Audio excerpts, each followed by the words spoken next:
Pada siang hari ini akan mengambil tema yaitu tulang dan chiropraktik ya. Saya sendiri juga belum paham, makanya saya juga nanti mungkin banyak tanya ya. Silakan Bapak Ibu disiapkan. Ya. Untuk itu, untuk mempersingkat waktu dan tempat kami persilakan untuk Bapak Dr. Safik ya, praktisi Seroja ya. Monggo dipersilakan Bapak Dr. Safik. Hari ini kita akan berbicara mengenai 3 hal, tulang belakang, dan juga chiropraktik.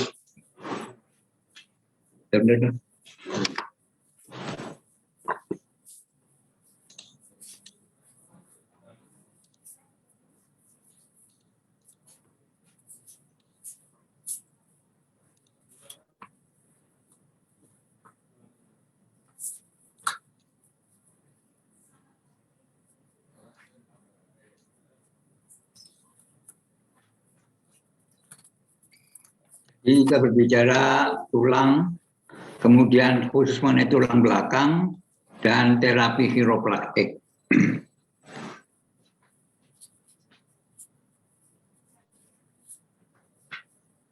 Kalau kita berbicara tulang, tentunya kita harus tahu apa fungsi tulang dan bagaimana susunan tulang.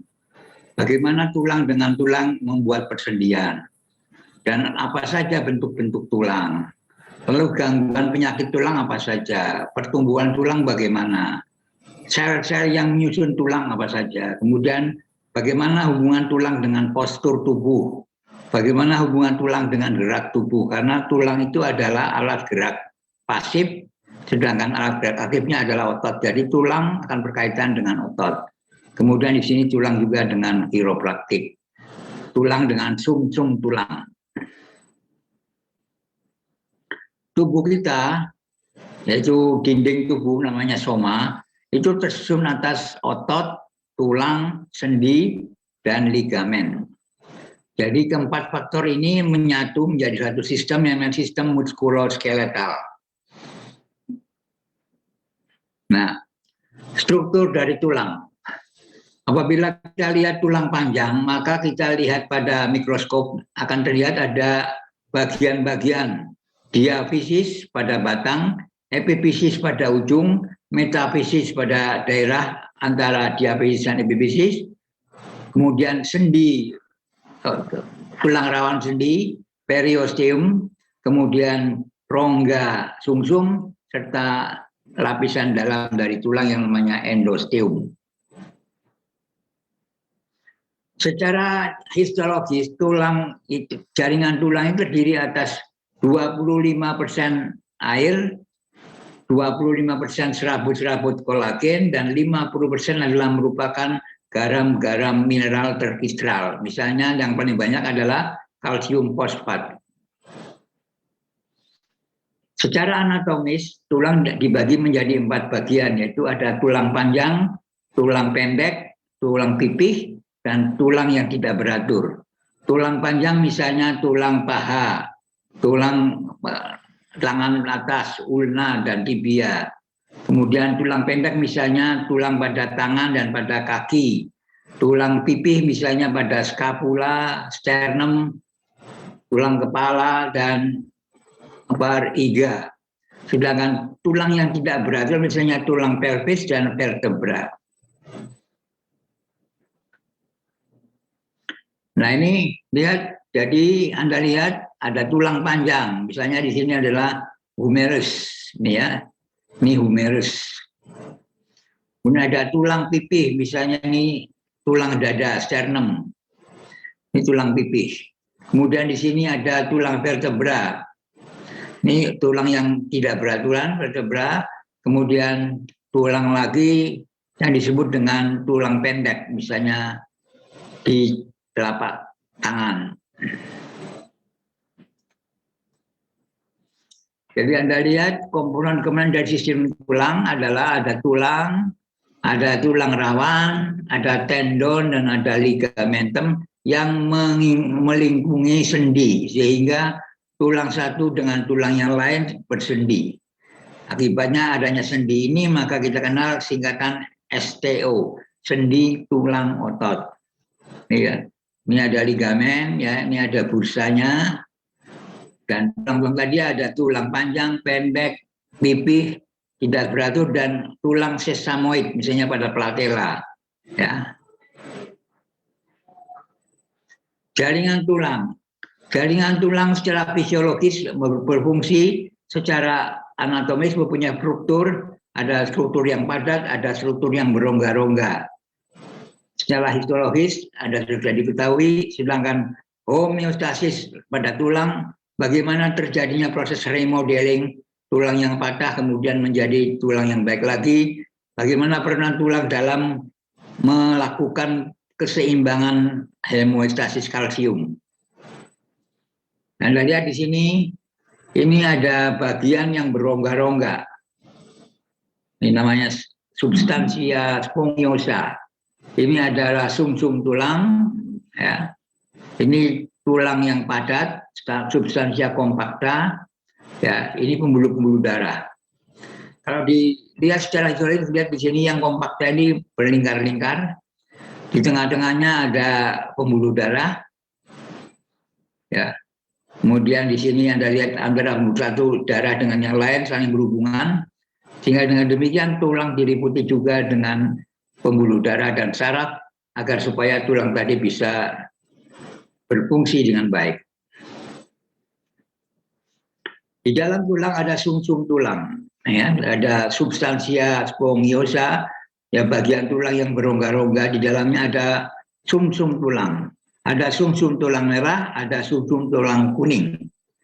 Di dalam sumsum tulang merah ternyata terdapat sekali sel-sel darah.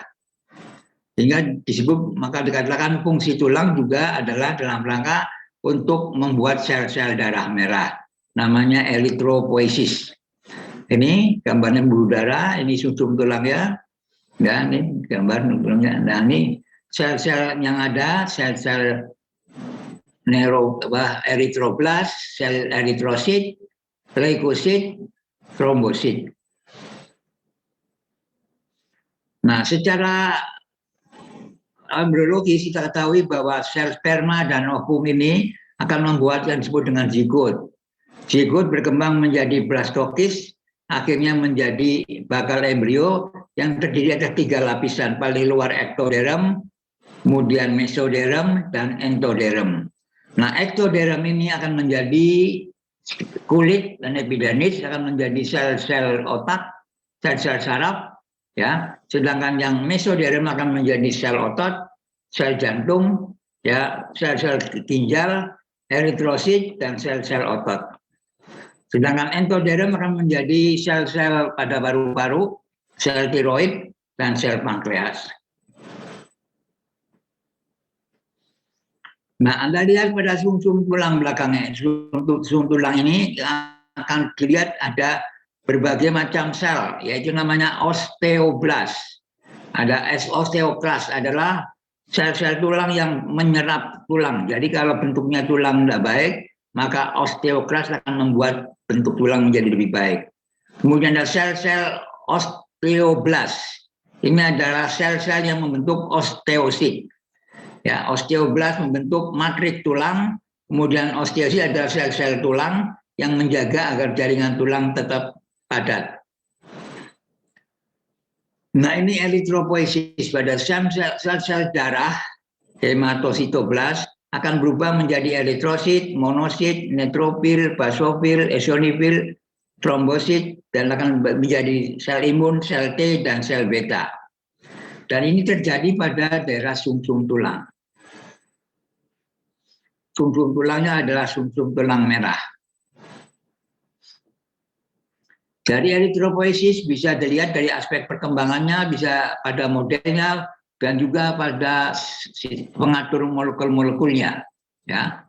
Bisa ekstrinsik, bisa intrinsik. Misalnya faktor-faktor pertumbuhan, intrinsik bisa sinyal-sinyal dari sel saraf dan perdarahan, dan darah juga perkembangan dari masa kecil ke masa dewasa, sehingga terjadilah pertumbuhan tulang. Nah, inilah sel-sel yang ada di tulang. Ini adalah osteosit, ini adalah osteoblas, Ya, ini adalah osteoklas, ya, Anda lihat di sini.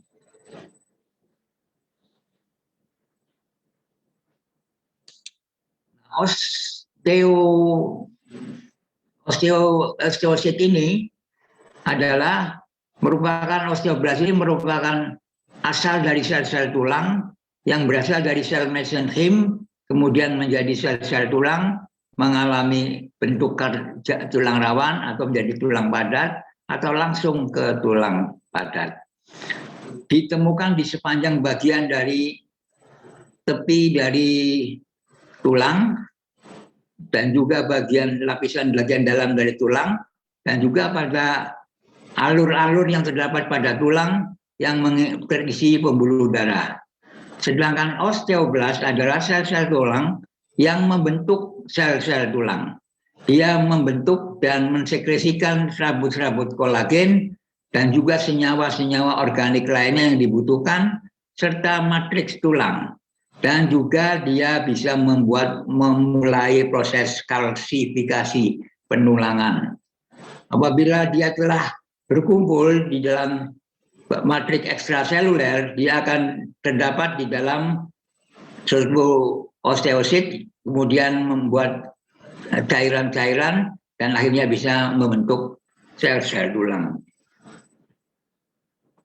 Sedangkan osteosit adalah sel-sel tulang yang matang, terutama terdapat pada jaringan tulang, dipelihara setiap hari melalui metabolisme, dan terjadi pergantian nutrisi dan zat sampah di dalam darah, dan dia tidak mengalami pembelahan sel. Osteoklas adalah sel-sel tulang yang bersifat menghancurkan, jadi dia bisa membuat tulang yang tadinya berbentuknya jelek menjadi bentuk baik, remodeling. Ya, ini sel-selnya banyak, ya, didapat dari persatuan dari sel-sel tulang, dari monosit, dan terkonsentrasi pada lapisan dalam dari tulang.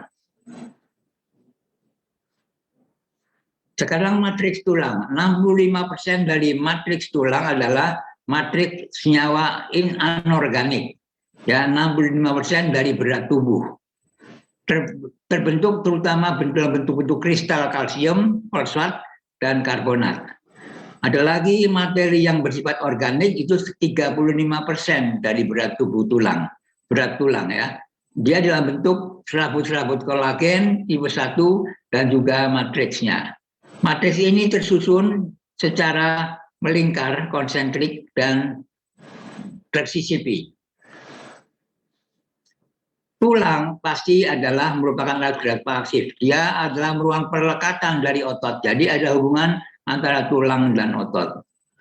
Nah, tulang misalnya di sini tulang kepala, tulang sternum, tulang costa, tulang belakang, ulna, femur, fibula.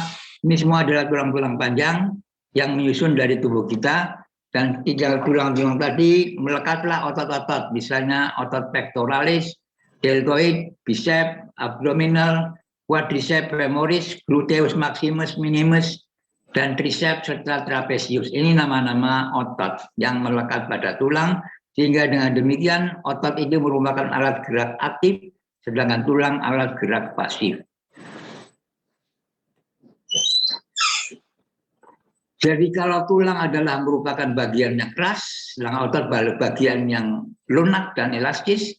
Kalau tulang pada anak kecil akan berbentuk 300 tulang, pada dewasa 206 tulang, dan pada otot ini pada anak-anak dan pada dewasa jumlahnya 650 otot. Salah satu tulang yang panjang namanya femur adalah tulang yang paling berat dan paling kuat di dalam tubuh kita. Sedangkan tulang yang paling kecil adalah terdapat di dalam gendang telinga yang namanya stapedius incus.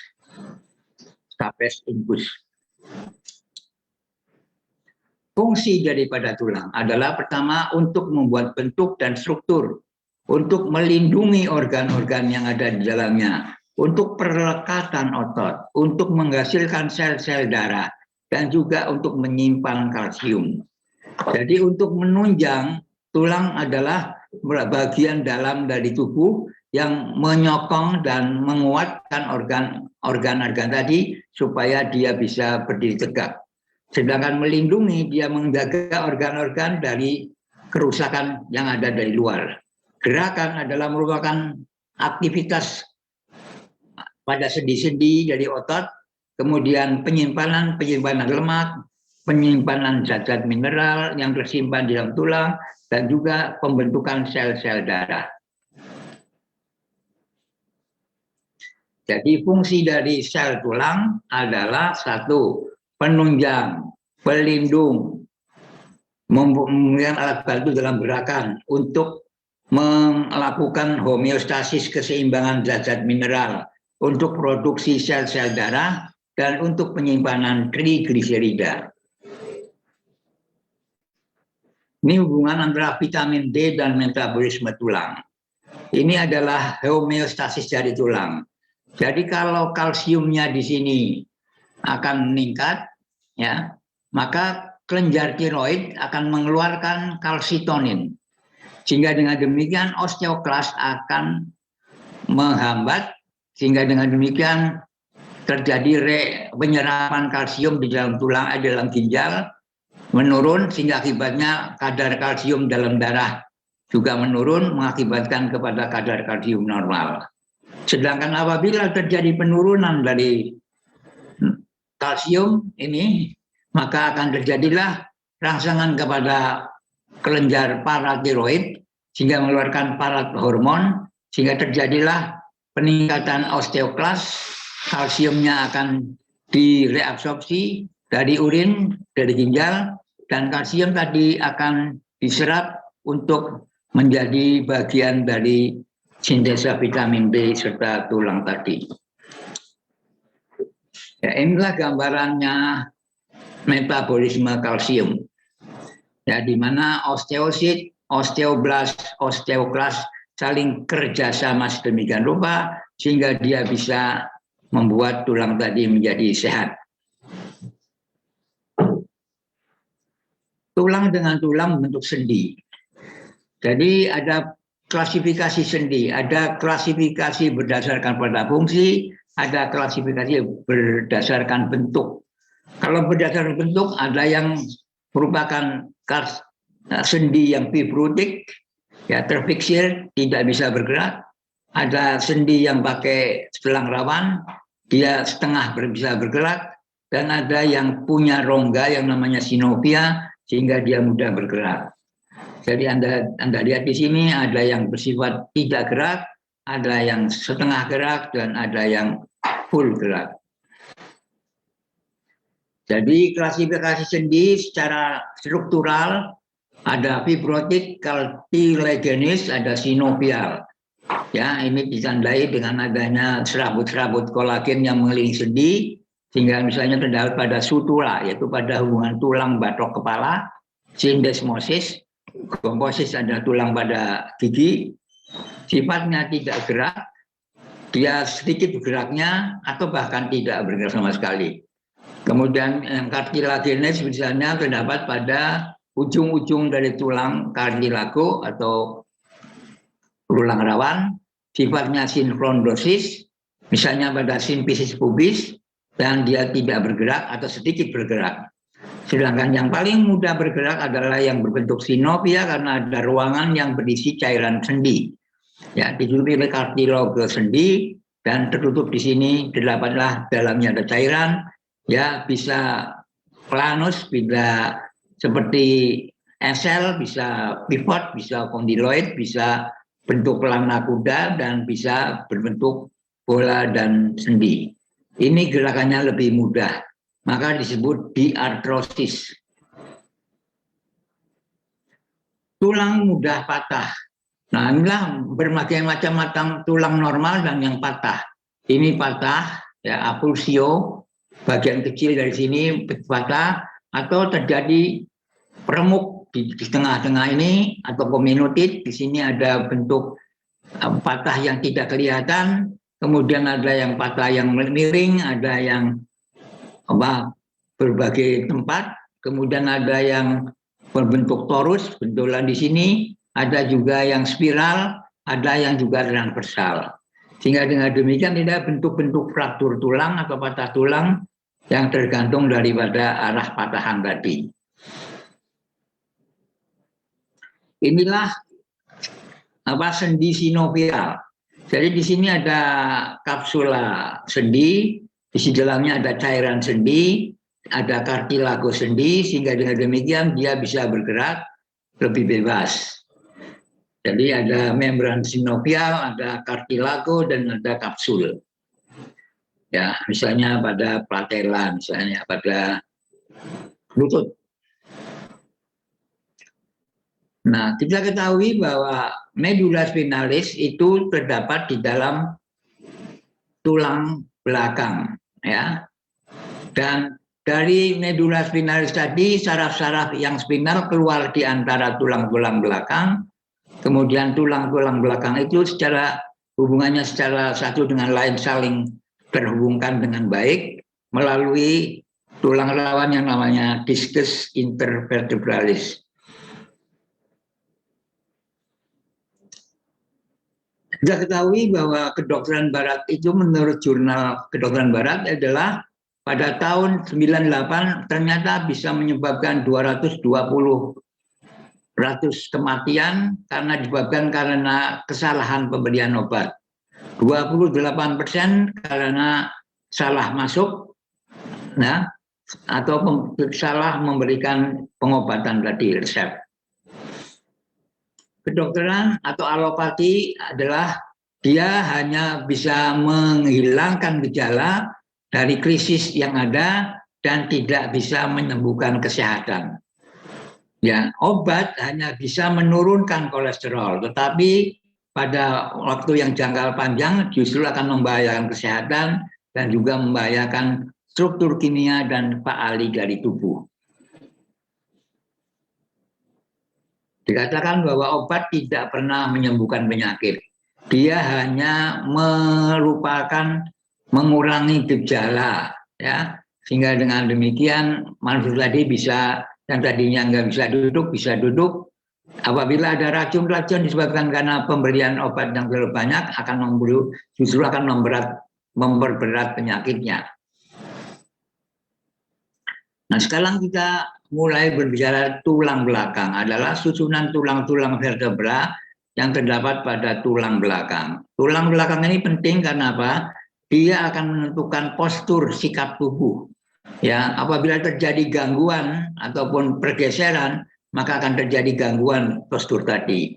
Kemudian tulang belakang merupakan berat tumpu dari kepala. Kepala adalah bagian tulang yang terberat.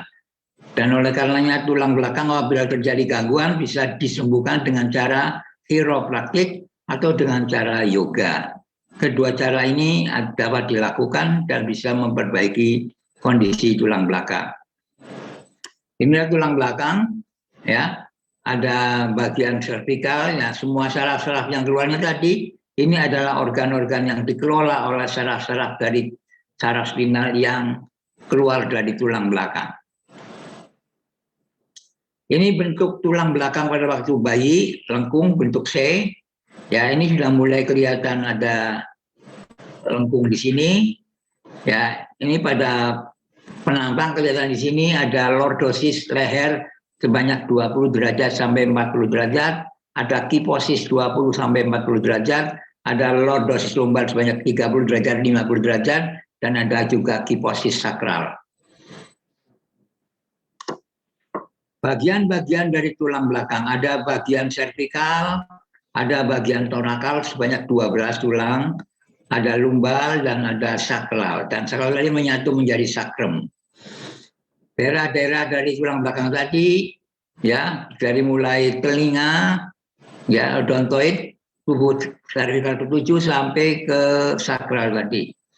Ini garis tegaknya.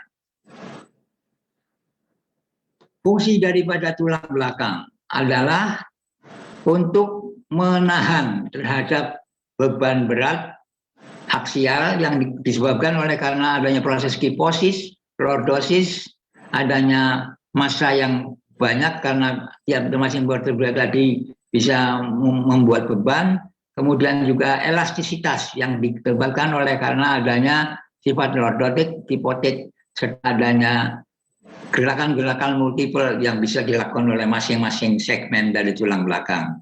Ini tulang belakang nih, di dalamnya ada rongga, di sini adalah penampang dari medula sumsum tulang belakang, di sini keluar saraf spinalis, ya. Ini adalah tulang belakang dan ini organ-organ tadi, ini liver, ini lambung, ini bagian potongan-potongan dari usus halus dan usus besar, dan ini gambaran dari kandung kencing, ini adalah bagian dari usus besar dan keluar roti. Fungsi dari tulang belakang adalah bisa membuat badan menjadi bisa lentur fleksi dan ekstensi. Ya, fleksi ke depan kayak ruku dan ekstensi ke belakang. Bisa ke samping, ke kanan, samping kiri, atau dia bisa berputar ke kanan atau ke kiri. Dari fungsi dari tulang belakang adalah untuk mensupport, menunjang posisi tegak. Ya, jadi dengan demikian kita banyak masalah pada posisi tulang belakang ini. Dan apabila terjadi ini, fungsi dari tulang belakang adalah memberikan penunjang bagi tubuh, memberikan penunjang untuk kepala, karena kepala paling berat, juga perlekatan dari tulang pada tulang skapula, costa, dan juga tulang pelvis, melindungi medula spinalis, serta menjaga agar tubuh tetap tegak. Ya, inilah tulang belakang tadi susunannya, di tulang belakangnya, ini bagian diskus intervertebralis, merupakan penumpu antara tulang satu dengan tulang yang lain, sehingga dengan demikian dia bisa bergerak. Ya, ini adalah proses spinosis, ini adalah bagian saraf yang keluar di dalamnya, saraf spinalis. Anda lihat di sini juga, ya, susunannya. Nah, ini tulang belakang. Nah, ada berbagai macam bentuk vertebra. Ini vertebra untuk daerah leher, ini daerah torakal, ini daerah lumbal, dan ini daerah sakral. Ya, ini daerah servikal, bentuk tulang vertebra seperti ini, torakal bentuknya seperti ini, lumbal bentuknya seperti ini. Berbagai macam jaringan tulang. Ada jaringan kortikal, ya, kompakta ini, dan ada jaringan substansia spongiosa yang berongga-rongga di dalamnya sini. Ya. Ini tulang belakang pada vertebra ini, ya, ini pada leher, dan ini pada lumbal. Nah, ini tulang tadi, di dalamnya ada medula spinalis, ada saraf-saraf spinalis, di dalamnya ada sumsum tulang belakang ini, ada pembuluh darah, sehingga dengan demikian tulang belakang ini dilingkungi dengan pembuluh darah, dilingkungi dengan saraf-saraf, dan dilingkungi dengan cairan getah bening. Sehingga apabila terjadi pergeseran tulang belakang akan menimbulkan masalah kepada pembuluh darah dan pada saraf. Nah, ini pada antar tulang, namanya diskus intervertebralis, di dalamnya ada bagian yang lembut lunak, namanya nukleus pulposus. Ini bisa modot, kalau modot herniasi akan menekan saraf sehingga terjadilah apa yang disebut dengan skoli, apa namanya, ischiaditis, sciatica. Ini susunan sendi antara costa dengan vertebra, ini costa, ini vertebra, ini struktur dari vertebra, ya. Ini sakrum, ya, sudah menyatu, dan ada lubang-lubang, ada foramina di sini, dan ini ada os coccygeus, tulang tunggik. Ini bentuk dari kolumna vertebralis, segmen cervical, torakal, lumbal, dan sakral. Ini bentuk-bentuk tulang vertebranya, kalau leher seperti ini, torakal seperti ini, lumbal seperti ini. Ini susunannya sama, ya. Ini diskus embryonalis tadi. Ya, ini diskus embryonalis. Ini pembuluh darah dan juga saraf. Jadi tulang belakang ini diliputi dengan pembuluh darah dan saraf. Sehingga kalau terjadi pergeseran, maka akan menimbulkan gangguan pada pembuluh darah dan saraf. Ini. Nah, postur adalah problem yang terdapat pada manusia modern. Hingga akibatnya karena kesalahan postur tubuh, sikap tubuh, maka bisa terjadi nyeri leher, nyeri pinggang, nyeri pinggul, dan juga menimbulkan radang pada telapak kaki, nyeri lutut, dan terjadi refleks asam, terjadi sakit kepala. Hanya karena postur yang jelek. Anda lihat di sini, ya, bentuknya. Ini lordosis lumbal ini. Ini kiposis torakal, jadi lengkung di toraks ini. Ini adalah kepala terlalu ke depan. Ini sikap yang benar. Ini adalah nomor 0 ini benar. Ini yang angka 10 ini seperti ini. Nah, Anda di 10 apa di 30 terlihat di sini. Jadi Anda lihat apabila terjadi gangguan alignment seperti ini akan menimbulkan masalah pada saraf-saraf ataupun organ-organ yang disarafi oleh saraf tersebut. Ini adalah lengkung leher, lengkung torakal, dan lengkung lumbal. Ya, ini merupakan segmen-segmen vertebra dengan berbagai macam sarafnya. Jadi ada ini yang sehat, ini yang kiposis, ini yang lordosis, dan ini yang skoliosis. Ya, Anda lihat bentuknya di sini kayak S, skoliosis. Ini lordosis. Ini menunjukkan bahwa posturnya jelek. Anda lihat di sini, ini tegak yang benar. Ini tidak baik karena di sini lihat pantatnya menonjol. Di sini pelvisnya datar. Di sini terjadi proses punggung yang melengkung. Di sini postur militer. Ini adalah tulang bahunya terganggu. Anda lihat di sini, ini betul, sikap betul. Ini tinggi bahu, ini tinggi pinggul, ini kepalanya bergeser, miring. Ya, ini juga menimbulkan skoliosis yang parah. Anda lihat di sini sikap yang benar, ini yang kelihatan bagian pantatnya menonjol, ini yang ke depan, ini yang agak seperti melengkung di punggung, ini posisi militer dan sebagainya. Jadi problem ini akan menimbulkan permasalahan pada daerah yang diwarnai dengan merah jingga ini, sehingga menimbulkan nyeri. Inilah bagian tulang belakang dengan berbagai sarafnya dan pembuluh darahnya, ya. Jadi kalau terjadi pergeseran dari diskus intervertebralis ini karena sudah aus, maka bisa menimbulkan saraf atau pembuluh darah terjepit, sehingga saraf yang menginervasi bagian dari tulang tersebut akan menimbulkan masalah. Ya, ini adalah Anda lihat di sini kejepit, ya. Kemudian ini juga sama, ini saraf yang menghubungi tadi pergi ke otot, ke tangan. Jadi akan menimbulkan masalah pada ekstremitas, pada anggota tubuh. Baik anggota tubuh atas maupun anggota tubuh bawah. Nah, ini gambarannya, ya. Nah, inilah segmen-segmen servikal mengelola daerah mana saja. Sehingga dengan memahami gangguan di sini, kita bisa menentukan kira-kira kejepitnya di daerah vertebra yang mana, bisa dilihat. Ini kepala, ini vertebra servikal, ini torakal, ini lumbal, ini sakral. Ya. Sekarang yoga dan nyeri punggung. Bagaimana yoga bisa mengobati nyeri punggung? Ya, punggung nyeri ini bisa kelihatan di sini. Bisa di daerah leher karena kepala terlalu ke depan sehingga menimbulkan nyeri di sini, ya. Dan ini bisa atau di bagian lumbal di sini atau bagian leher lagi. Nah, nyeri punggung adalah kebanyakan terjadi pada orang-orang yang maka mereka mencari chiropraktik atau nyeri leher, nyeri bahu, nyeri kepala. Itu semua karena gangguan tulang belakang tadi.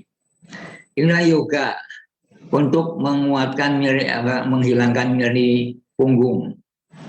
Ini juga gerakan-gerakan untuk penyakit nyeri yang akut maupun yang kronis. Ini bentuknya, ya, berposisi ini untuk mengurangi nyeri tadi. Ini juga untuk nyeri yang akut, ya, pendudukannya seperti ini, ya, seperti ini, ya. Jadi dengan latihan yoga, Anda juga bisa mengurangi gangguan ada nyeri ini.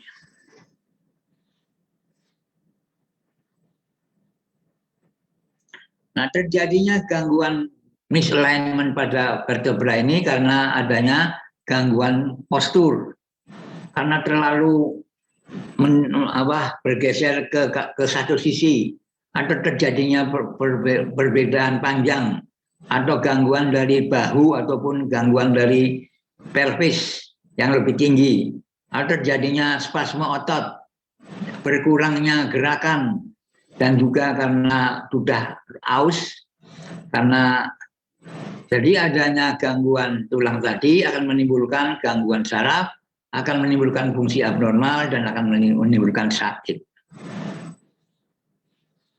Ini apabila terjadi gangguan di sini, maka Anda lihat terjadi tetraplegi. Sarafnya akan terjadi, semua bagian tangannya akan lumpuh.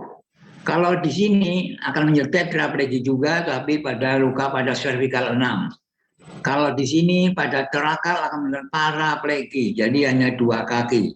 Kalau L1 menimbulkan paraplegi, ya, pada lebih baik lagi. Jadi dengan demikian Anda lihat, kalau posisi vertebra yang tidak benar akan menimbulkan tetraplegi atau paraplegi, lumpuhnya seluruh anggota badan ataupun hanya sebagian kanan dan kiri. Inilah skema. Jadi kalau terjadi gangguan di sini, maka daerah yang tersarafi akan menimbulkan masalah. Gejala-gejalanya, ya. Dengan lihat ini Anda lihat bisa mengetahui kira-kira daerah mana yang terjadi terjepit tadi. Ini adalah faedah lazim, ya. Jadi dengan cara demikian juga bisa mengurangi nyeri. Tulang belakang bisa menjadi lebih baik. Atau Anda kalau tidak punya alatnya, Anda lihat pada tepi dari tembok di sini, ya, dibuat 2 kursi, kemudian Anda luruskan. Dengan cara begini Anda akan memperbaiki alignment dari tulang belakang tersebut. Inilah gangguan posisi. Apabila seperti ini normal, karena beratnya kepala adalah 12 ini. Kalau agak ke depan akan menimbulkan nyeri di sini. Ya. Pada orang-orang yang sudah tua makin lama makin seperti ini. Ya. Maka ada pengobatan cara yang lain, yaitu dengan chiropraktik. Chiro adalah tangan, praktik adalah praktek membetulkan alignment tulang belakang dengan tangan. Adalah merupakan terapi konservatif, alami, holistik, dan vitalistik.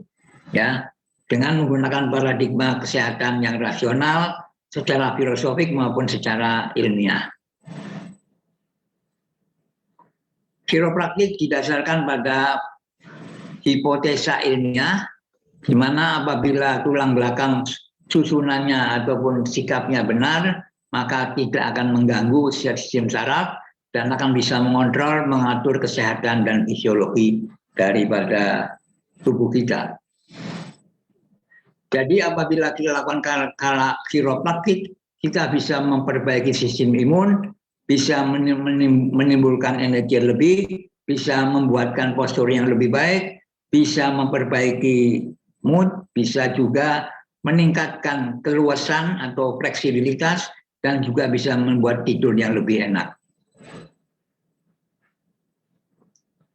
Jadi kegunaan daripada chiropraktik adalah untuk menurunkan adanya spasme otot, untuk menurunkan waktu penyembuhan, untuk meningkatkan sistem imun, untuk memperbaiki oksigenasi, untuk mengurangi yang kaku dan nyeri, untuk membuat relaksasi, untuk meningkatkan fungsi pencernaan, dan juga aliran cairan cerebro, cairan otak, dan juga meningkatkan regenerasi jaringan, dan banyak lagi. Jadi sangat penting keuntungan dari chiropraktik tadi, ya, mengurangi spasme otot, ya, mengurangi waktu penyembuhan, meningkatkan sistem imun, dan juga memperbaiki oksigenasi, meningkatkan aliran nutrisi, mengurangi kekakuan dan nyeri, mempercepat relaksasi, membuat fungsi pencernaan lebih baik, dan juga penampilan atletik juga lebih baik, dan meningkatkan regenerasi jaringan. Jadi chiropraktik memperbaiki kesehatan, tidur, stres, kebahagiaan, wellness, sistem imun, kekuatan hidup, dan mobilitas. Mengurangi penyakit, nyeri, ngilu, cedera, dan juga postur yang jelek atau depresi ataupun terjadinya penyalahgunaan resep obat atau kecemasan. Jadi chiropraktik bisa meningkatkan, bisa menurunkan yang negatif. Nah, selama penelitian 7 tahun menunjukkan bahwa 60% adalah dengan chiropraktik akan menurunkan masuknya orang mondok ke rumah sakit. 59% bisa menimbulkan, kalau dimasukkan di rumah sakit, dia lamanya berada di rumah sakit menjadi berkurang. 62% akan bisa menghilangkan kemungkinan dioperasi. 85% menggunakan banyak obat-obatan, biaya obat-obatan yang terlalu banyak. Jadi chiropraktik bisa menurunkan ini semuanya. Anda lihat di sini, orang ini kontak dengan ahli bedah sebanyak 42,7%. Sedangkan ada yang pergi ke chiropraktik hanya 1,5%. Anda lihat, orang lebih senang kepada pembedahan daripada ke chiropraktik. Padahal dengan chiropraktik adalah mengurangi kemungkinan dioperasi. Anda lihat betapa baiknya, apakah kita ini baik atau tidak lengkungnya. Nah, karena terjadinya pergeseran atau luksasi, terjadi karena hilangnya gerakan atau posisi normal dari tulang belakang. Hilangnya posisi normal dan gerakan tadi akan mempengaruhi sistem saraf, mengakibatkan fungsi abnormal, dan akan menimbulkan penurunan kesehatan yang optimal. Ini gambar tadi, saraf-saraf tadi ya. Ini area esophagus, jantung, paru-paru, ini pada torakal T1 sampai T4, sehingga menimbulkan masalah di sini. Jadi kebanyakan dokter melihat di sini, tapi chiropraktik melihat dari belakang. Dengan memperbaiki alignment ini akan bisa mengobati semua penyakit ini. Kalau dokter mengobati masing-masing satu penyakit-penyakit ini, meskipun ininya masih ada, jadi kausa primanya tidak disembuhkan. Jadi chiropraktik sebetulnya lebih baik karena dia akan memperbaiki aliran saraf, aliran darah yang menjadi terganggu karena adanya pergeseran tulang-tulang belakang. Ada 7 vertebrae pada leher, ya, namanya vertebra cervicalis. Ada 12 vertebrae pada torak, namanya vertebra thoracalis. Ada 5 vertebra pada lumbal, namanya vertebra lumbalis. Ya, ini ada cervical, thoracal, lumbal, pelvis, dan sakral. Ini adalah bagian-bagian. Anda lihat di C7, kelenjar tiroid, bursa pada bahu, ya, pada sendi. Ini kalau Anda lihat di sini lumbal 1 akan mengganggu usus besar, akan mengganggu adalah anus inguinalis, akan membawa appendix, abdomen. Ya, jadi dengan demikian Anda lihat kalau kita approach-nya dari sini, penyakitnya banyak, tapi kalau approach-nya dari sini, maka semua penyakit-penyakit ini bisa diperbaiki. Karena gangguan subluksasi tadi sudah bisa diluruskan kembali. Inilah homeostasis kalsium. Apabila meningkat, nih, maka kelenjar tiroid mengeluarkan kalsitonin. Kemudian di sini osteoklas aktivitasnya dihambat, sehingga menimbulkan penurunan reabsorpsi kalsium di ginjal, sehingga kadar kalsium di darah akan menjadi menurun, sehingga kalsium menjadi menurun kembali. Apabila menurun kalsiumnya akan menimbulkan kelenjar paratiroid dan menurunkan parat hormon, akan meningkatkan osteoklas, sehingga kalsiumnya dari tulang akan dilepaskan dari tulang dan kalsium diserap kembali dari urin oleh ginjal. Kemudian penyerapan kalsium tadi masuk ke usus kecil, meningkatkan sintesa vitamin D, meningkatkan kadar kalsium dalam darah sehingga kembali ke normal. Inilah homeostasis kalsium.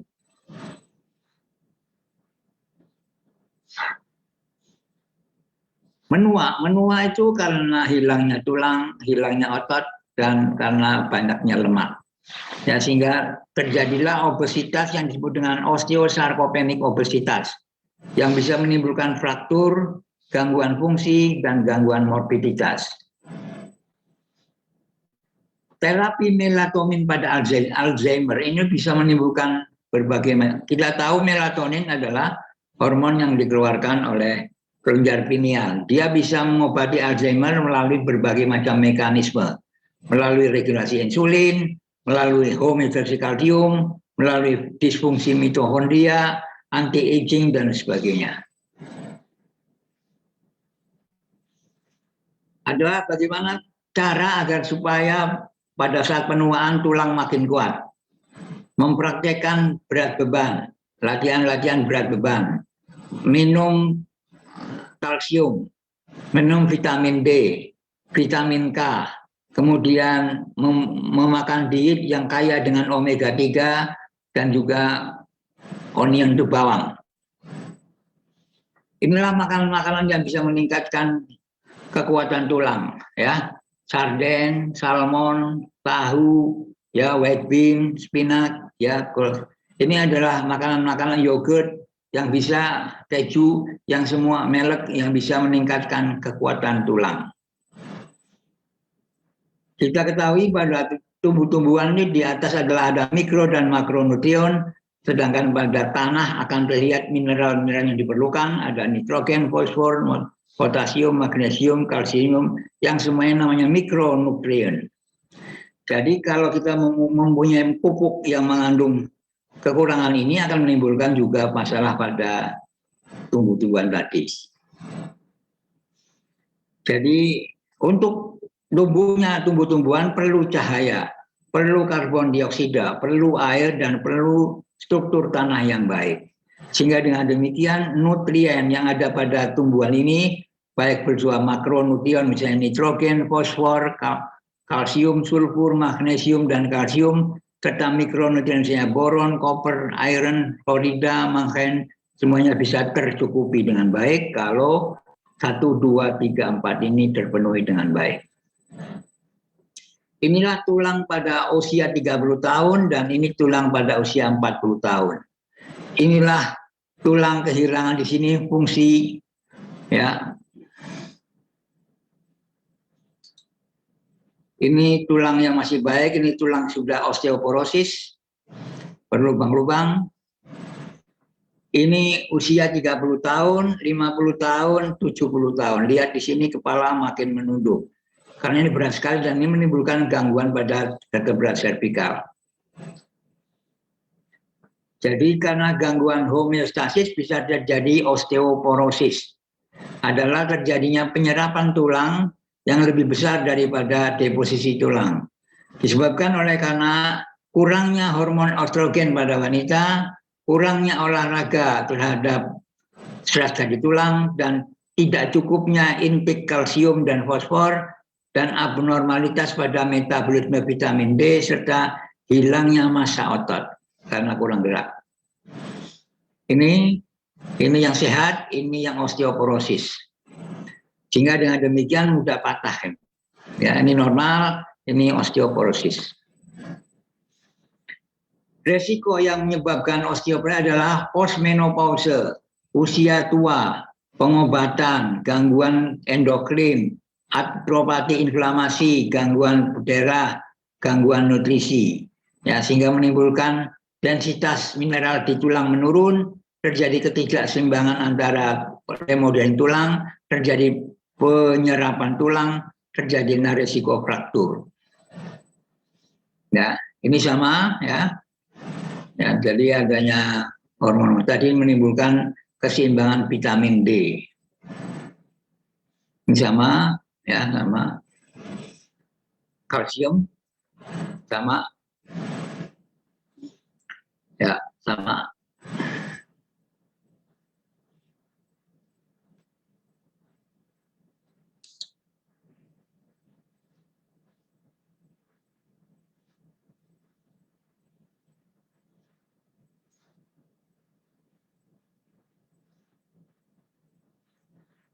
Jadi medulla spinalis berjalan di medulla tulang belakang. Jadi kalau terjadi gangguan pada keluarnya saraf, kejepit misalnya, maka menimbulkan masalah penyakit. Jadi ada 3 hal, trauma fisik, stres kimiawi, dan stres emosi bisa menimbulkan masalah, subluxasi. Atau juga 3T, karena pikiran, karena trauma, karena toksin. Bisa menimbulkan juga subluxasi. Kalau ada subluxasi akan mengganggu saraf, akan menimbulkan fungsi abnormal dan akan hilangnya atau menimbulkan penyakit. Jadi masing-masing tulang bersendi dengan yang lainnya, berinteraksi dengan lainnya, dan semuanya ditopang oleh otot dan ligamen yang menghubungkannya. Dan apabila terjadi gangguan di sini, maka menimbulkan masalah yang terjadi pada saraf yang mensarapi saraf tadi. Ini persendian, ya, ini sutura, ini pada lutut, ini pada bahu, ini pada pergelangan tangan, ini pada leher, dan ini pada tangan, lengan. Ada sinartrosis, ada amfiartrosis, macam-macam sendi.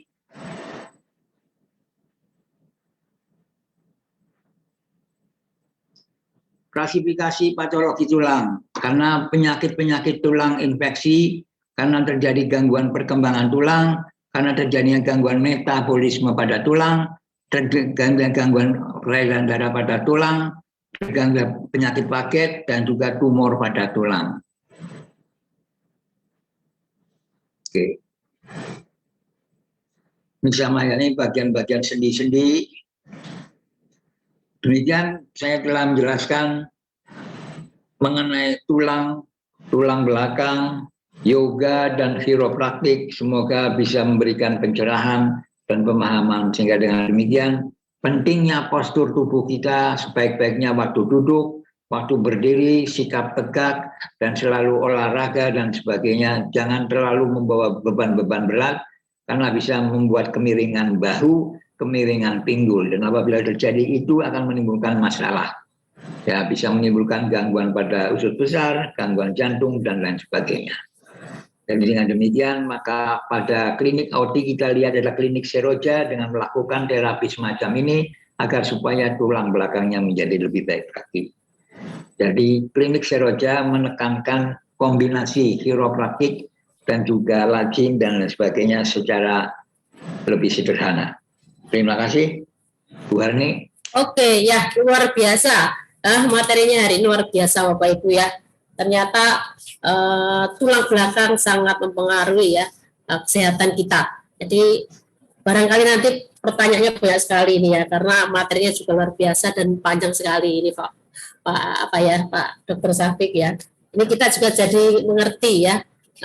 Ternyata berhubungan sekali dengan seroja ini ternyata. Jadi penyembuhan tidak hanya harus dengan obat, ternyata dengan membetulkan bentuk tulang belakang terutama ya. Jadi dan seroja kita ya, seroja yang ada di kantor OTI yaitu Sejahtera Rohani dan Jasmani ini kan juga bentuk prakteknya ya. Jadi dengan Paida Lajim ya itu ternyata luar biasa ya.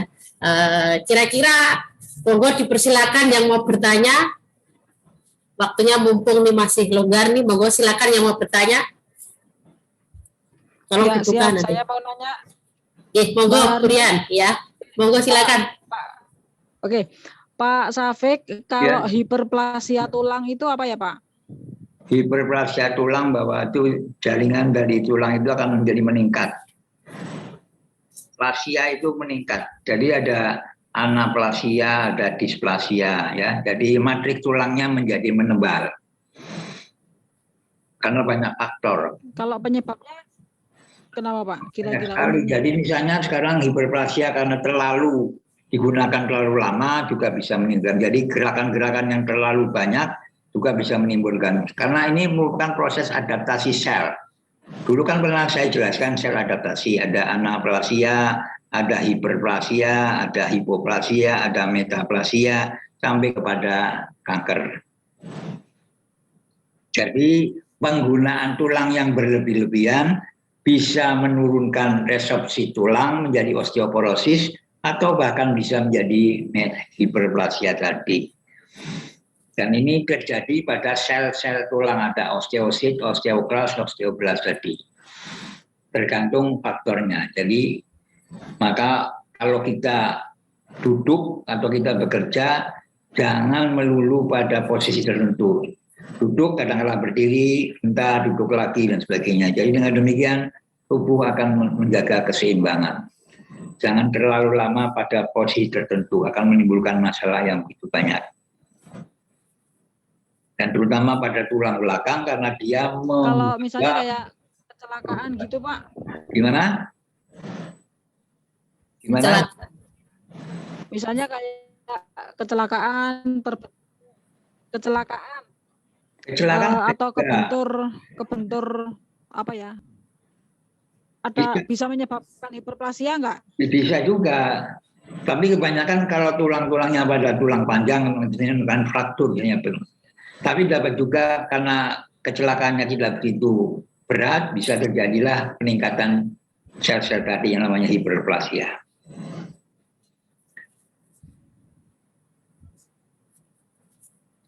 Kalau untuk menormalkan kembali itu pakai yang cara tadi itu ya Pak ya? Nah, dietanya dengan zat-zat yang memperkuat tulang. Dengan AUTI kan, AUTI adalah berfungsi untuk meningkatkan massa tulang. Jadi orang yang minum AUTI secara gaya hidup, dia akan menurunkan kemungkinan osteoporosis. Mantap. Mantap ternyata ya. Ya. Jadi bisa mengisi tulang yang bolong-bolong ya Pak ya? Iya, osteoporosis kan bolong-bolong. Kalau kita osteoporosis bisa patah. Terutama pada orang yang menopause itu ya, karena estrogennya menurun, maka terjadilah osteoporosis. Tapi kalau orang menopause dan minum AUTI, malah justru osteoporosisnya diperlambat. Oh gitu ya. Ya, karena dia minum AUTI yang meningkatkan massa tulang. Ya. Pak, kalau yang tadi yang saraf kejepit itu, ya, secara praktek kan udah apa ya, beberapa orang bisa sembuh ya, maksudnya setelah mereka minum AUTI normal kembali. Tapi maksudnya cara kerjanya di mananya ya Pak ya, AUTI ke saraf kejepit itu? Kenapa terjadi sarafnya kejepit? Karena tadi antara tulang belakang satu dengan bantalannya sudah mulai menipis. Mengapa menipis? Karena postur tubuh yang tidak baik. Jadi kalau olahraga yang baik dengan yoga misalnya itu malah justru mencegah terjadinya itu dulu. Tetapi kalau hanya diobati nyerinya hilang, kemudian gaya hidupnya seperti lagi ya akan timbul lagi. Karena masalahnya bukan karena kejepitnya, tapi karena bergesernya bantalan tulang belakang itu loh, bantalannya dulu. Padahal di tengah-tengah bantalan ada zat yang kira-kira lembut namanya nucleus pulposus yang bisa melodot keluar dan bisa menjepit. Maka disebut HNP, hernia nucleus pulposus. HNP. Nah, dengan gerakan yoga itu akan dimasukkan kembali. Kalau misalnya kegemukan pengaruh nggak Pak? Gimana? Kegemukan di faktor berat, jelas. Jadi misalnya orang gemuk, maka akibatnya beban tulang belakang dengan kepala dan tubuh sangat berat sehingga menimbulkan lama-lama bantalan tulang akan menipis sehingga lama-lama akan terjadi gangguan alignment tulang belakang dan menimbulkan masalah berbagai organ. Bisa itu pada kandung kencing, pada usus besar, pada jantung, dan lain sebagainya. Maka dengan terapi Seroja sebetulnya saya mengembalikan kembali agar tulang belakang yang tadinya nggak benar bisa diperbaiki. Tapi dengan chiropraktik langsung bisa. Oh, kalau yang skoliosis itu Pak ya, itu kelainan dari lahir atau kenapa gitu Pak? Yang bengkok. Karena posisi postur tadi. Kebiasaan duduk. Ya posturnya enggak. Maka pada militer kan sikap tegak kan selalu tangannya ke belakang. Jadi kalau Anda selalu berjalan dengan tangan ke belakang itu lebih baik. Itu menandakan bahwa Anda, tapi jangan menggunakan smartphone seperti itu ya. Jadi melihat smartphone jangan kepalanya yang ditundukkan, smartphone-nya yang ditegakkan gitu. Ya, jadi kalau ini lehernya kasihan. Dan tulang-tulang vertikal akan menimbulkan gangguan pada otak juga, terutama pada otak kecil. Oh gitu ya. Iya, makin tua kan kepalanya makin ke depan. Menunduk ya. Nah, jadi kita harus tegak, maka kita harus melihat tegak. Sering melihat ke atas, jangan melihat ke bawah. Orang tua kan selalu melihat ke bawah, papan mati. Kalau kita masih muda kan dong, ya kan? Jadi kalau kita sering melihat langit, itu kita akan menimbulkan. Dan saat salam itu yang penting. Assalamualaikum warahmatullahi wabarakatuh. Ada 3 fase. Assalamualaikum warahmatullahi wabarakatuh. Ke belakang lagi. Kalau itu dilakukan dengan baik, lehernya akan baik. Tapi kalau hanya salam begini aja, wah itu kurang sempurna. Kurang sempurna ya. Iya. Oh ya, oke. Maka tumak ninah itu penting. Ya. Pada waktu sujud maka epifisis akan mendapat aliran darah sehingga akan memperkuat epifisis. Juga akan memperkuat darah yang menuju ke telinga dan keseimbangan. Jadi sujud yang lama itu berarti aliran darahnya lebih baik. Kalau sujudnya cepat-cepat itu namanya manuk oglan.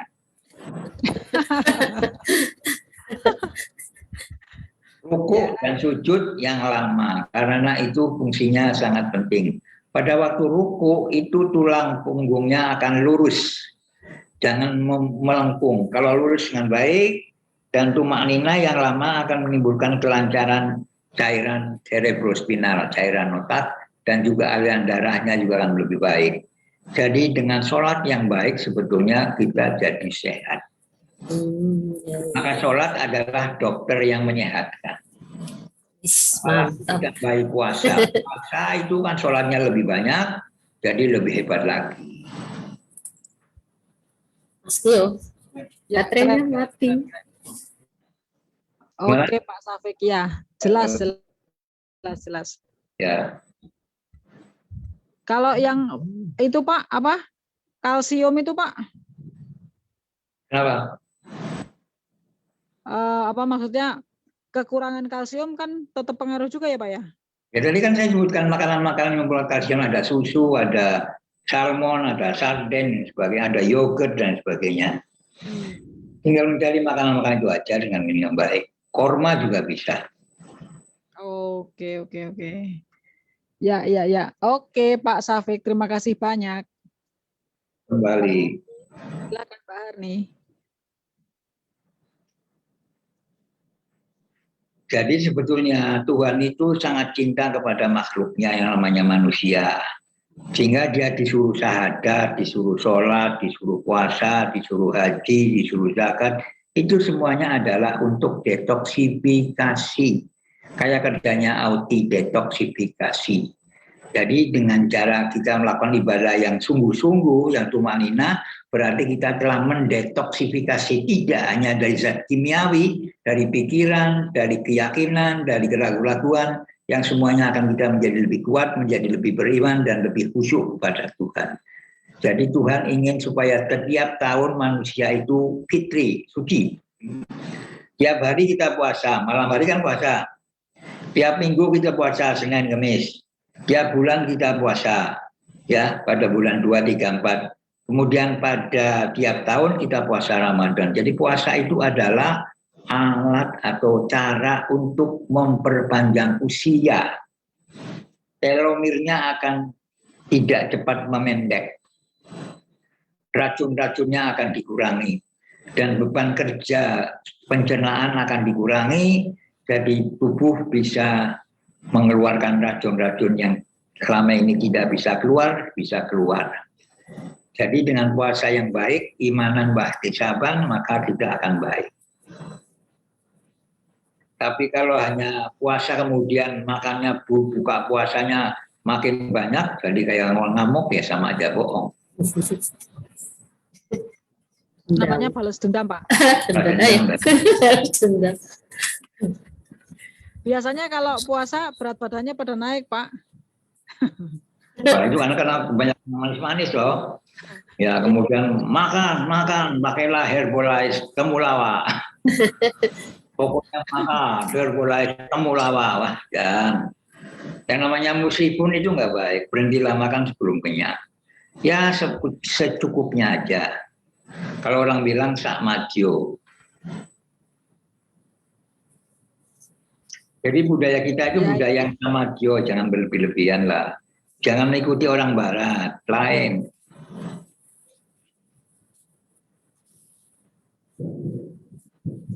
Oke. Nah, hujan, Jakarta hujan. Jakarta hujan.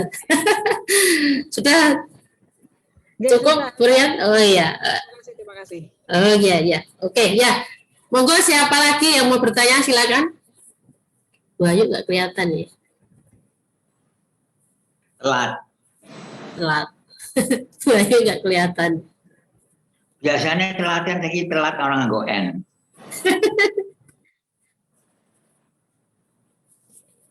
Oke, ya.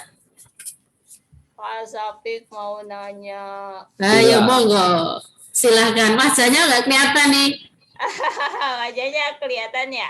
Iya, dibuka dong. Assalamualaikum. Waalaikumsalam.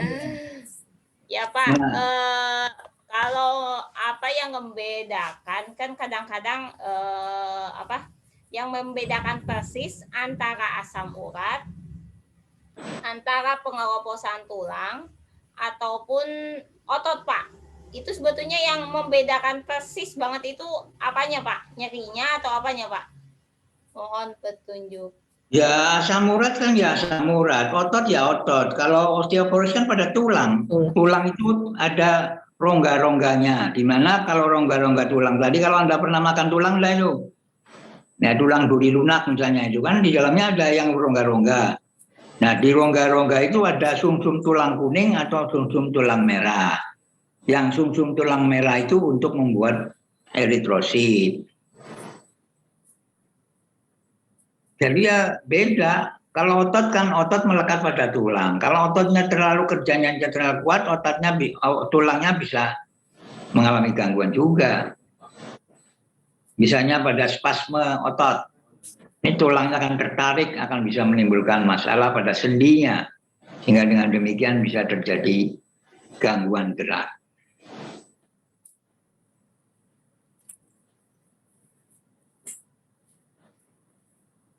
Apalagi ditanyai? Apalagi ini mumpung. Anda pikirannya kayak dokter sih. Ingin tahu semuanya tapi nggak tahu semuanya juga. Tulang ya tulang, otot ya otot. Tulang itu alat gerak pasif, otot itu alat gerak aktif. Karena adanya otot maka bisa terjadi gerakan tangan. Ya bisa fleksi, bisa ekstensi, bisa adduksi, abduksi, bisa rotasi dan sebagainya. Sehingga tangan kita bisa diputar-putar. Maka ada sendi yang bebas, ada sendi yang terbatas. Macam-macam sendi tadi bisa menentukan gerakan tadi. Nah, kalau kita terlalu overuse, menggunakannya terlalu berlebihan, itu juga akan menimbulkan masalah pada sendi. Maka kita ketahui gerak itu tergantung pada ROM. Range of movement. Jadi kalau ROM-nya normal akan baik, tapi kalau ROM-nya tidak normal akan jelek. Jadi kalau kita nyeri, kan ROM-nya akan berkurang karena nyeri, sakit, tidak mau digerakin. Dan tidak sembuh, maka pada seroja harus digerakkan. No pain, no gain. Kalau nggak ada nyeri, nggak sembuh. Ya kayak pintu yang berkarat lah. Kalau pintunya tadi tidak digerak-gerakan, ya karatnya makin lama makin berat juga. Jadi harus digerakkan. Dengan gerakan tadi menggerakkan pembuluh darah. Dengan gerakan tadi menggerakkan cairan sendi. Dengan gerakan tadi menggerakkan otot. Dengan gerakan tadi menggerakkan saraf. Dan sehingga dengan demikianlah terjadilah keseimbangan kembali. Karena timbulnya sakit, adanya ketidakseimbangan. Ya. Terutama aliran darah. Kalau aliran darahnya baik, maka metabolisme kalsiumnya baik, maka pertumbuhan tulangnya akan baik, sehingga dengan demikian Anda tidak kena osteoporosis ataupun penuaan dini pada tulang. Karena gerakan yang sering pada lutut, maka lututnya tidak akan kaku.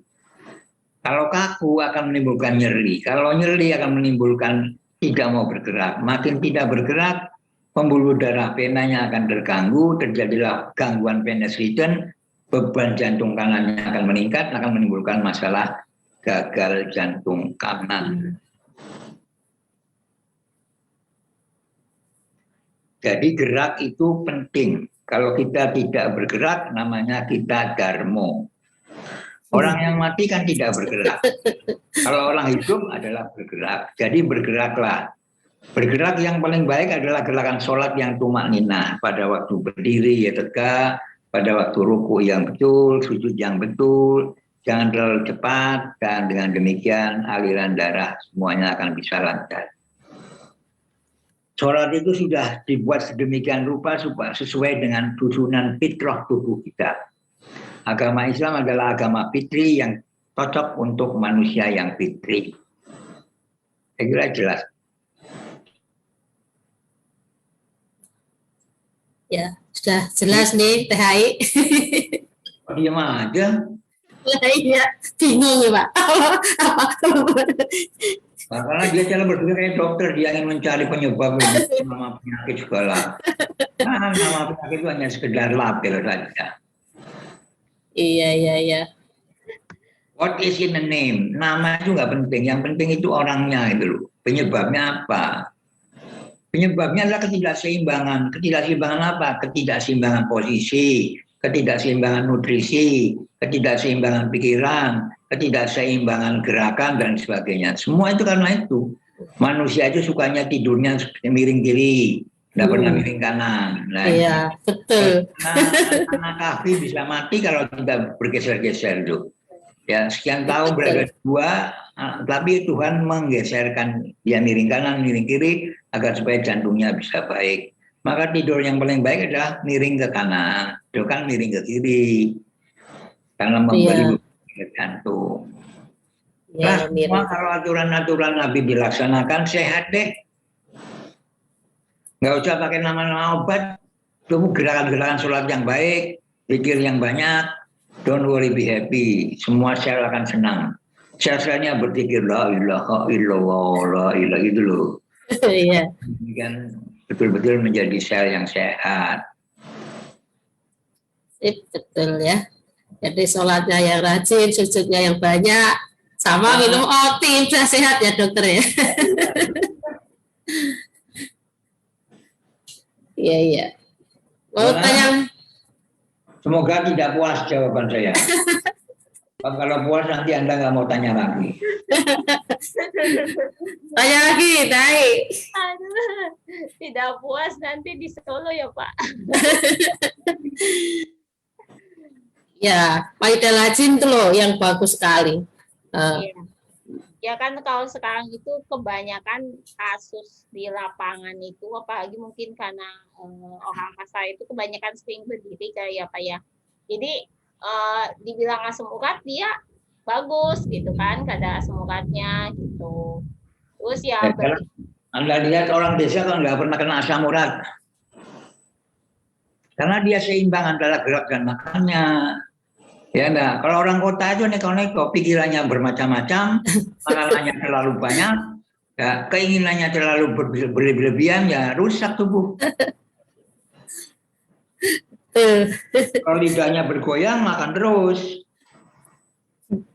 Iklannya aja makanlah sari gandum. Ya, coklatnya enak. Wah, itu kan semua merangsang untuk beli. Nah, daripada beli lebih beli bis. Pelipis, Pak. Binatang yang paling kaya namanya belibis. Oh, Yang bisa membeli bis kok. pelipis. Pelipis. Lah ya bis aja dibeli kok. Berarti kan kaya. Iya. Iya, betul. Daripada beruang hanya punya uang saja, hanya ngomong doang.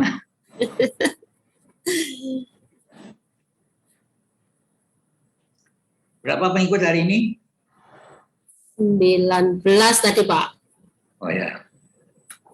Banyak, lumayan banyak. Biasanya hanya ini masuk keluar. Hari ini tambah banyak. Hari ini tambah banyak. Sudah puas nih Teh Hai, mau tanya lagi? Nggak pernah puas. Nggak pernah puas. Aku kan seekor manusia biasa. Nggak bisa memuaskan orang, nggak bisa. Siap. Saya membantu kamu untuk baca, ya baca ikro kemana-mana ikro. Itu internetnya dibuka ikro, jangan tanya terus. Apa itu? Jangan. Mengapa itu? Yang kita pikirkan jangan apa itu, tapi mengapa itu terjadi. Itulah cara berpikir otak kanan. Kalau otak kiri, apa itu? Apa itu apa? Apa-apanya dong. Mengapa ya? Mengapa kok manusia bisa berdiri? Mengapa manusia kok bisa sakit? Ditanyain terus, tanyain terus. Buka internetnya. Nah, Anda belajar di situ. Sekarang informasi begitu meludak, malah Anda tambah tidak tahu. Karena nih, dulu zaman saya nggak punya buku, waktu pinjamnya ke perpustakaan ke Semarang, bayarnya perjalanan. Sekarang pakai klik, sudah keluar semua informasi. Jadi kita ini from brick to click, dari dinding tembok ke klik. Smart menuju digital. Saking banyaknya informasi malah bingung. Dulu kurang informasi, bingung, makin banyak bingung. Maka lagunya edisi itu nggak bingung, aku bingung. Yang bingung siapa? Ya, karena Anda tidak punya pilihan, tidak punya pegangan. Nah, punya pegangan tidak pernah dipegang. Don't worry, be happy.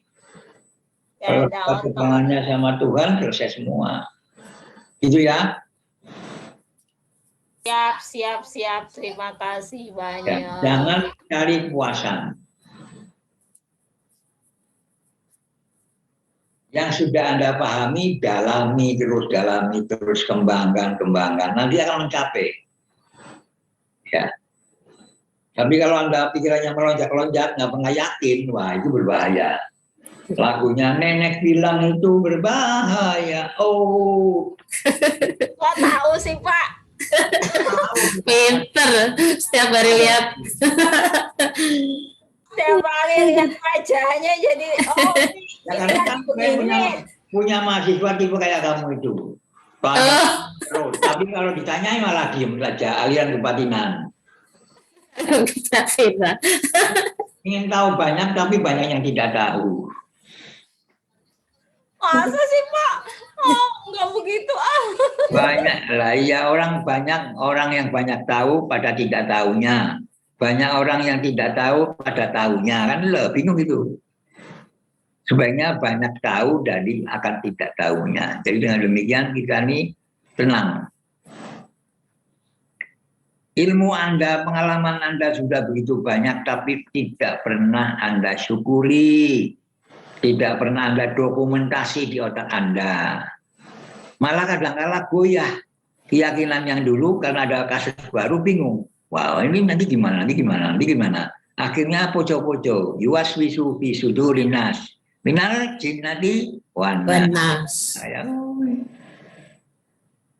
Bersyukur pada ilmu yang telah diberikan. Pengalaman Anda banyak loh.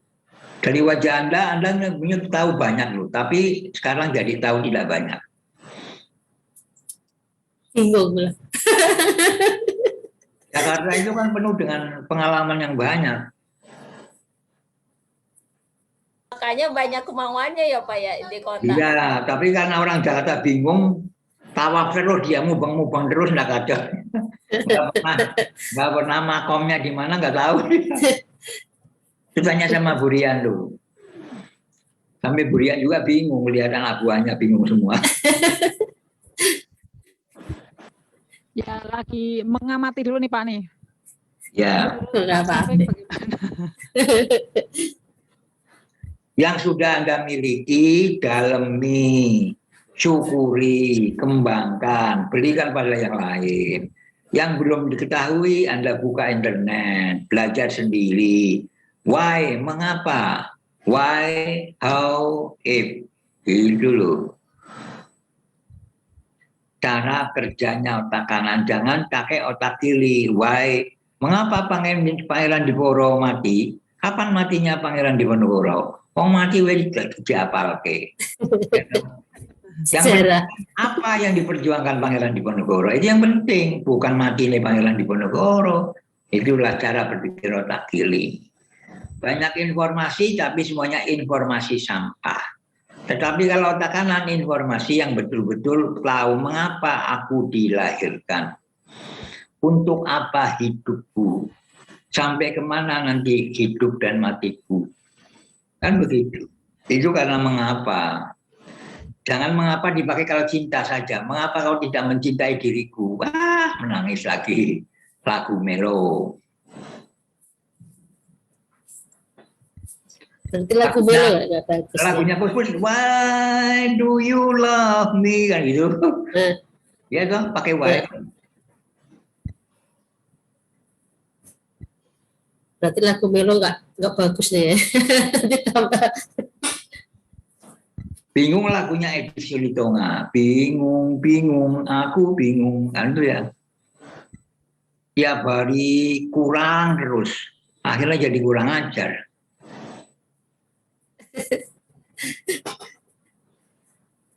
Yang dikandung berjajaran, yang dikejar tidak dapat. Apa itu peribahasanya? Ya loh. Yang kalah jadi abu, yang menang jadi arang. Sama aja loh. Karena Anda milih kalah dan menang. Tapi kalau Anda milihnya kalah saja, tidak pakai menang, sebenarnya enak. Di setiap kesulitan ada apa? Di setiap kesulitan ada kebaikan. Kemudahan. Inna ma'al usri usro, kan begitu.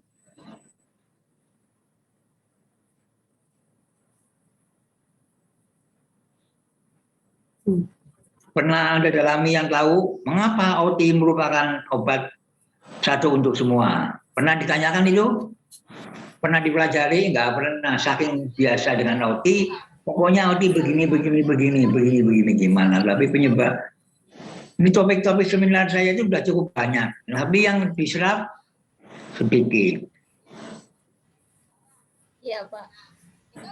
Jadi saya itu memotivasi Anda untuk mencari ilmu dari internet, ya enggak? Oke? Oke.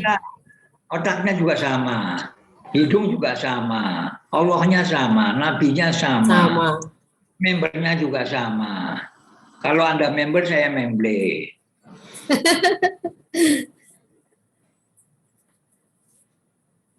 Semua sama. Anda harus bangga. Karena kalau Anda bangga mencintai diri Anda, berarti Anda mencintai Tuhannya. Tapi Anda sendiri tidak pernah mencintai diri Anda, apa yang kau cari Pak Lupi? Tiap hari gelisah. Ya toh? Lihat semut merah yang ada di dinding.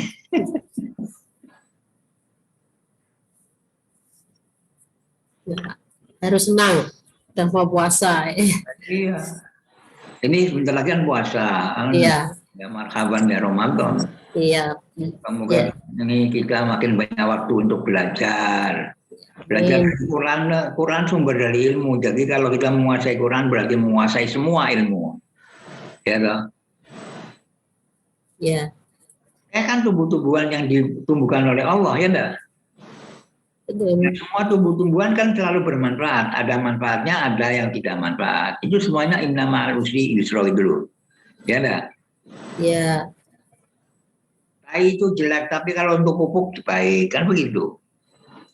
Tidak ada ciptaan Tuhan yang sia-sia. Ma khalaqna hadza batila. Semuanya berguna.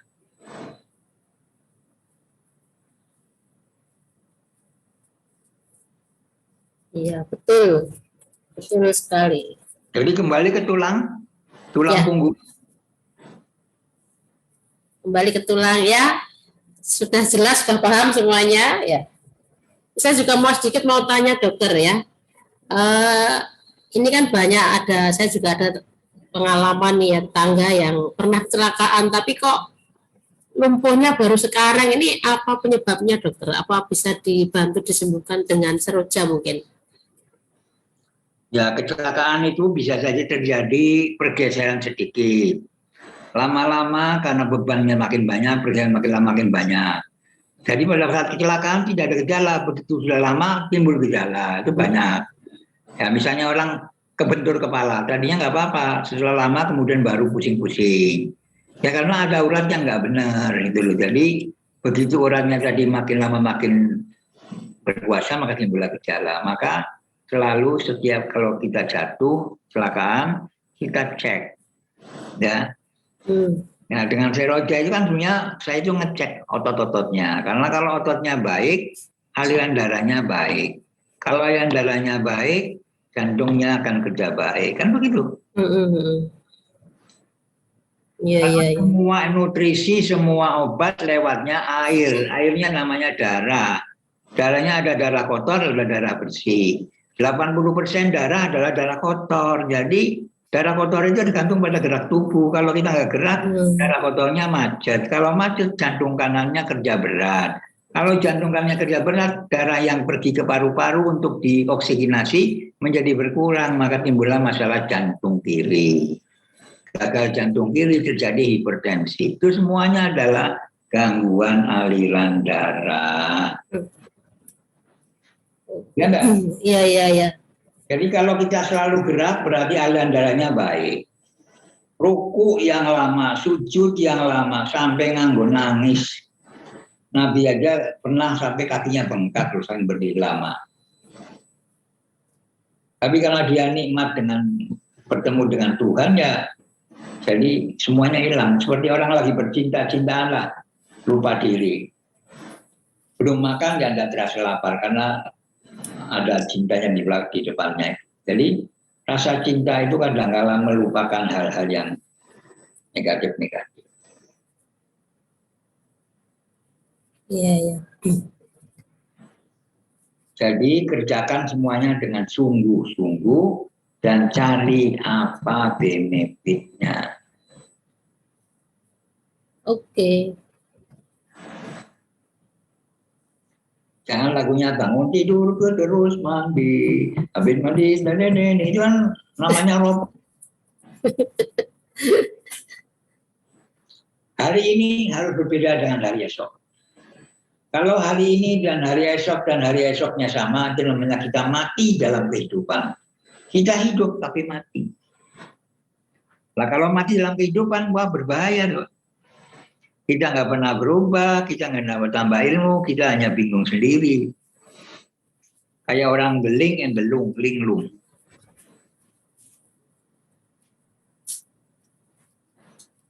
Iya.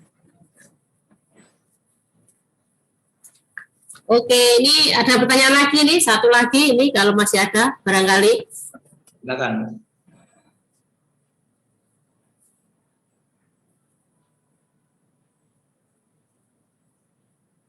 Mana? Mana nih, mana ada lagi? Sudah puas? Aliran rupatinan kok. Dokter, saya mau tanya lagi sekali lagi, cuman mungkin agak menyimpang dikit ya. Ini kan banyak orang kan terjadi pengapuran. Sebenarnya pengapuran itu proses dari pengambilan kalsium yang kurang diambil dari tulang itu sisa-sisanya atau memang kelebihan kalsium, dokter? Terima kasih. Istilah pengapuran itu istilah yang salah. Oh, gitu. Masa pembuluh darah banyak kapurnya? Enggak, itu arteriosklerosis, pengerasan pembuluh darah. Banyak orang istilahnya pengapuran. Oh, Ya kadang-kadang gitu. istilahnya tapi salah. Lah iya, makanya kita kan nggak paham. Orang tahunya kalau kapur, kok tuh buku isinya kapur. Nah, itu loh. Oh, gitu ya, saya baru paham, baru tahu. Arteriosklerosis. Pengapuran itu kalau pembuluh darah tidak lancar mengeras, itu kata jadi pengapuran gitu ya Pak? Lah iya, pengapuran arteriosklerosis toh. Pengerasan pembuluh darah. Ada dengan mikroangiopati, makroangiopati tidak, lupa lagi.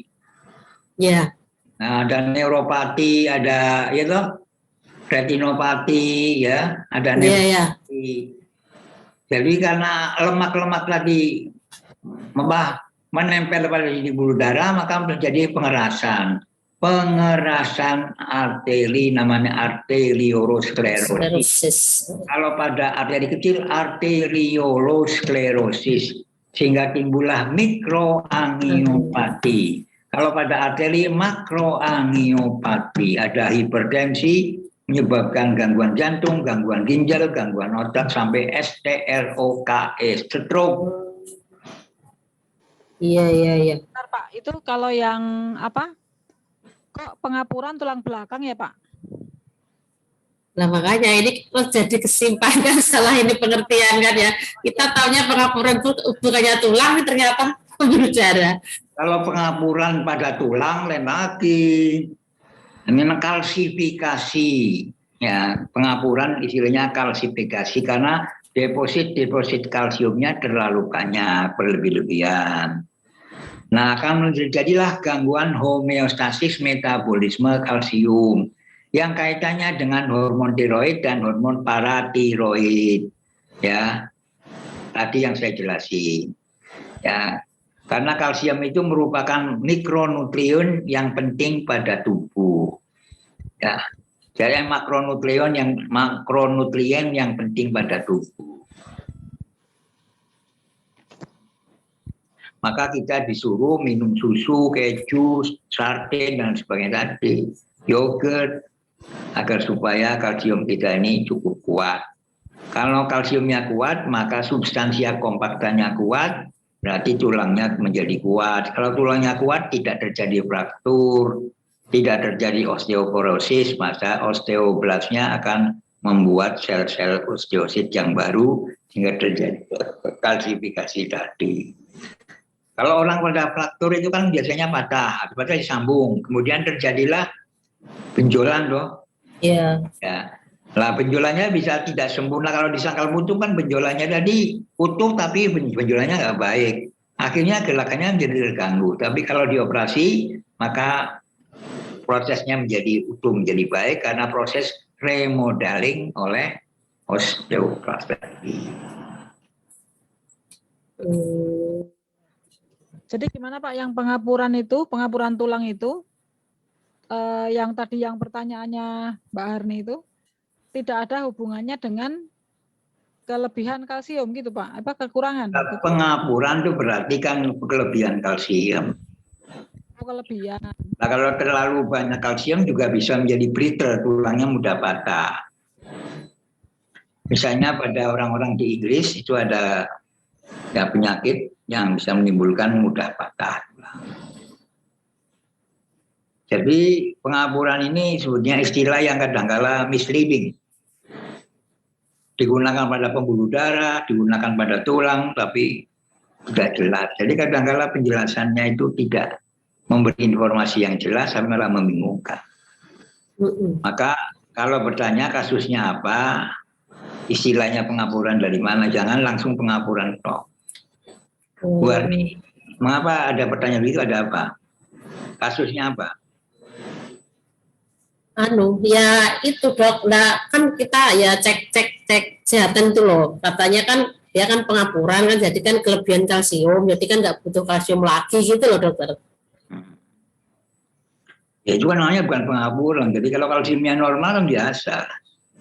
Kan homeostasis kalsium, kalsium bisa menurun, bisa menaik. menurun dan menaiknya itu ada kaitannya dengan hormon tiroid dan hormon paratiroid. Kalau terjadi gangguan pada hormon tiroid bisa terjadi masalah, ya enggak? Nah, gitu.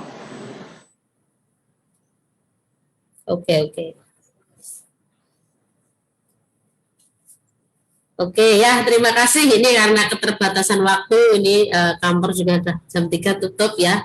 Ini materinya luar biasa. Mungkin nanti jadi PR ya. Kalau misalnya ada mau pertanyaan lagi, boleh ya di lain waktu. Mau ditanya topik apa lagi? Tanya itu. Ya, topik apa lagi nih kira-kira yang mau ditanyakan, yang mau dibahas, teman-teman? Dibuka. Topiknya apa lagi nih, Teh Ai, Burian? Ya, Burian, topiknya apa lagi kira-kira?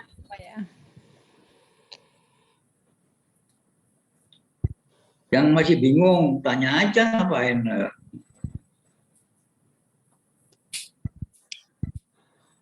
Apa yang ini tadi diulangi lagi biar paham? Apa pengapuran? Ya, pengapuran, Pak. Pengapuran juga bagus. Daripada mangkel ya.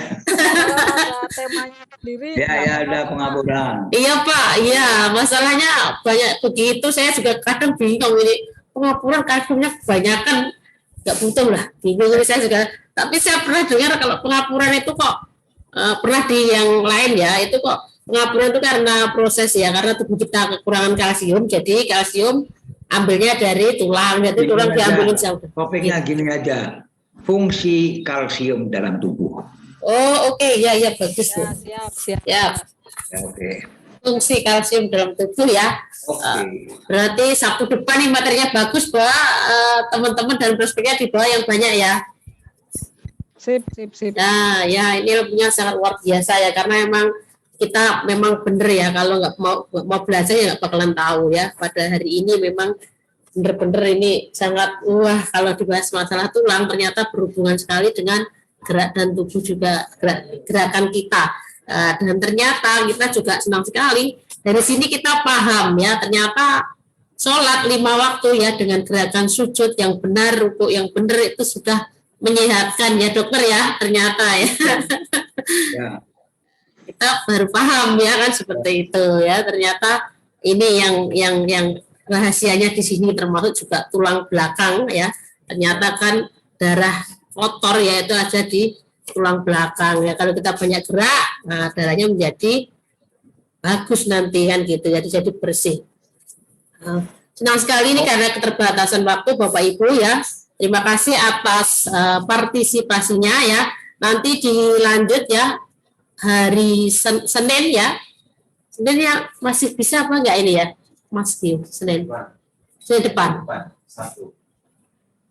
Senin yang ini yang malam. Oh, sama Pak Radi. Ya. Sebenarnya nanti kita konsultasi dulu ya hari Senin sama Rabu yang biasa kita Zoom malam.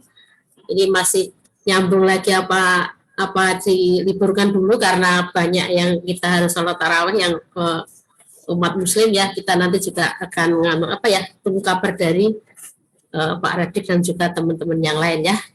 Terima kasih atas waktu dan kesempatannya. Wabillahi taufiq wal hidayah. Wassalamualaikum warahmatullahi wabarakatuh. Waalaikumsalam warahmatullahi wabarakatuh. Waalaikumsalam warahmatullahi wabarakatuh. Semangat. Asa.